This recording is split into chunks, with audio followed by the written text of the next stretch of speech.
আমার প্রিয় ক্লাস 10-এর ছাত্রছাত্রীরা, তোমাদের সবাইকে স্টাডি ফর এডুকেশন চ্যানেলে স্বাগত জানাই। আজ আমি তোমাদের কাছে নিয়ে এসেছি তোমাদের প্রথম ইউনিট টেস্টের ক্লাস 10-এর একটি স্কুলের ইতিহাসের প্রশ্নপত্র, এবং তার সঙ্গে আমি এই প্রশ্নপত্রের উত্তরও তোমাদের আলোচনা করে দেব। এইভাবে আমি তোমাদের প্রতিটি বিষয়েরই কিন্তু বিভিন্ন স্কুলের প্রশ্নপত্র আমি তোমাদের দেব, তার সঙ্গে পেয়ে যাবে সাজেশন এই চ্যানেল স্টাডি ফর এডুকেশনে। তুমি চ্যানেলে নতুন হয়ে থাকলে চ্যানেলটি সাবস্ক্রাইব করে রেখো, কারণ তোমাদের টেস্ট বা ফাইনাল পরীক্ষার সাজেশনও পাবে এই চ্যানেল স্টাডি ফর এডুকেশনে। তাহলে এসো আমরা দেখে নিই তোমাদের ইতিহাসের প্রশ্নপত্র এবং তার সঙ্গে উত্তর। তোমাদের এই প্রশ্নপত্রটাই কিন্তু আসবে না, কিন্তু এই যে প্রশ্নপত্র, এর থেকে অনেক প্রশ্নই তোমরা কমন পাবে, এবং যত বেশি প্রশ্ন তোমরা প্র্যাকটিস করবে তাতে কিন্তু তোমাদের একটি ধারণা হবে যে কি ধরনের প্রশ্ন এসে থাকে, এবং তোমাদের প্রতিটি অধ্যায় কোন টপিক্সটা এখনও তোমাকে আরও ভালোভাবে পড়তে হবে।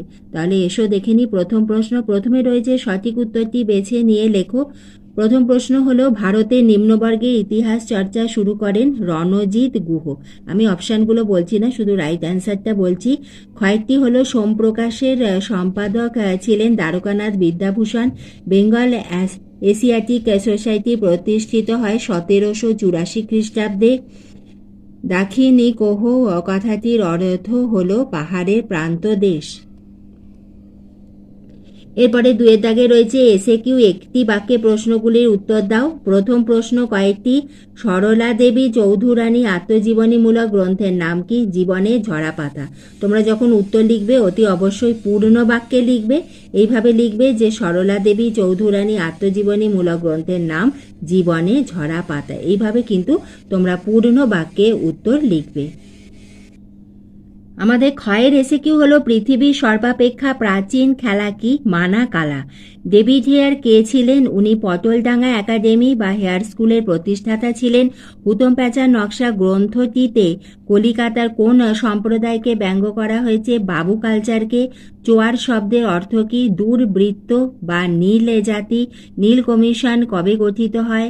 1860 খ্রিস্টাব্দে। তোমরা যদি বোঝো এটা স্ক্রিনশটও তুলে নিতে পারো। তিনের দাগে দুটি বা তিনটি বাক্যে নিম্নলিখিত প্রশ্নগুলির উত্তর দাও। প্রথম প্রশ্ন, স্থানীয় ইতিহাস বলতে কি বোঝো? প্রতিটি প্রশ্নের মান 2। ইতিহাসের তথ্য সংগ্রহে ইন্টারনেট ব্যবহারের সুবিধাগুলি কি কি? আচ্ছা, এই প্রশ্নগুলো কিন্তু ভীষণ ইম্পর্টেন্ট। উডের নির্দেশনামা কি? নব্যব্যঙ্গ আন্দোলনের গুরুত্ব কি? বিপ্লব বলতে কি বোঝো? এরপরে 4-এর দাগে 7 বা 8টি বাক্যে প্রশ্নগুলির উত্তর দাও।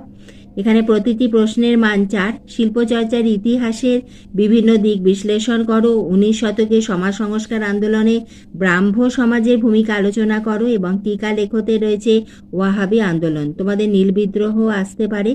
5 প্রশ্ন, ব্যাখ্যামূলক প্রশ্নটির উত্তর দাও। 19 শতকে বাংলা নবজাগরণের বৈশিষ্ট্যগুলি আলোচনা করো। তাহলে আজ আমি তোমাদের ইতিহাসের একটি স্কুলের প্রশ্নপত্র তোমাদের দেখালাম। এভাবে আমি তোমাদের ভিডিও দিতেই থাকবো। তোমরা লক্ষ্য রেখো, ভিডিওটি এতটুকু ভালো লাগলে, উপকারে এলে একটা লাইক করে দিও, বন্ধুদের শেয়ার করে দিও।